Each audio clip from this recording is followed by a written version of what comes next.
டே 6 Sunday morning காலையில் எழுந்ததும் fresh up ஆகிட்டு ஒரு கிளாஸ் வார்ம் வாட்டர் எடுத்துக்கிட்டேன். அதுக்கப்புறமா பால் நல்லா திக்காக காய்ச்சி ஏடோடி ஒரு கிளாஸ் அளவுக்கு திக்கான பால் குடிச்சாச்சு. மார்னிங் பிரேக்ஃபாஸ்ட் எடுத்துக்க கொஞ்சம் லேட் ஆகும். அம்மா வீட்டில் பூஜைன்னு சொல்லி கூப்பிட்டுருந்தாங்க. சரி ஓகே, காலையிலே பார்த்தீங்கன்னா அத்திப்பழத்தை எடுத்து வாஷ் பண்ணி நல்லா ஜூஸ் மாதிரி போட்டு காலையில் எம்டி ஸ்டொமக்காக போகக்கூடாதுன்றதுனால வயிறை கொஞ்சம் ஃபுல்ஃபில் பண்ணிட்டு கிளம்பியாச்சுங்க. ஒரு 9 o'clockலாம் வந்து கோவிலுக்கு வந்துட்டேன். கோவிலுக்கு போய் பூஜைலாம் முடிச்சுட்டு மார்னிங் பிரேக்ஃபாஸ்ட்டுக்கு பொங்கல் சாம்பார் சாப்பிட்டாச்சு. ஹாஃப் அன் கழிச்சு சுண்டலும் கேசரியும் எடுத்துக்கிட்டேன். மதியம் லஞ்சுக்கு மீன் பிரான் தொக்கு சாப்பிட்டு முடிச்சதுக்கப்புறமா ஒரு ஹாஃப் அன் கழிச்சு கமெண்ட்ஸ் மில்க் ஷேக்ஸ் எடுத்துக்கிட்டேன். ஈவினிங் 4:30க்கு ஒரு கிளாஸ் வந்து பசும்பால் குடிச்சிட்டு ஈவினிங் வந்து பாட்டி ஸ்நாக்ஸ் செஞ்சு தரேன்னு சொன்னாங்க. முறுக்கும் அப்புறம் பார்த்தீங்கன்னா பொரிவிலங்காய் உருண்டையும் செஞ்சு கொடுத்தாங்க பாட்டி.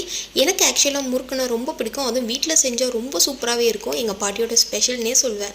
அப்புறம் கொஞ்சம் ஹெல்த்தியாக பொரிவிலங்காய் உருண்டை செஞ்சாங்க. டெய்லியுமே இதை நம்ம சாப்பிட்டுட்டு வரலாம். வெயிட்டு ஈஸியாகவே ஏற்றி கொடுக்கும். நைட்டு டின்னருக்கு தோசை தேங்காய் சட்னி. ஒரு கிளாஸ் பால் எடுத்துக்கிட்டு ஒரு வாழைப்பழம் சாப்பிட்டேன். அவ்வளோதாங்க.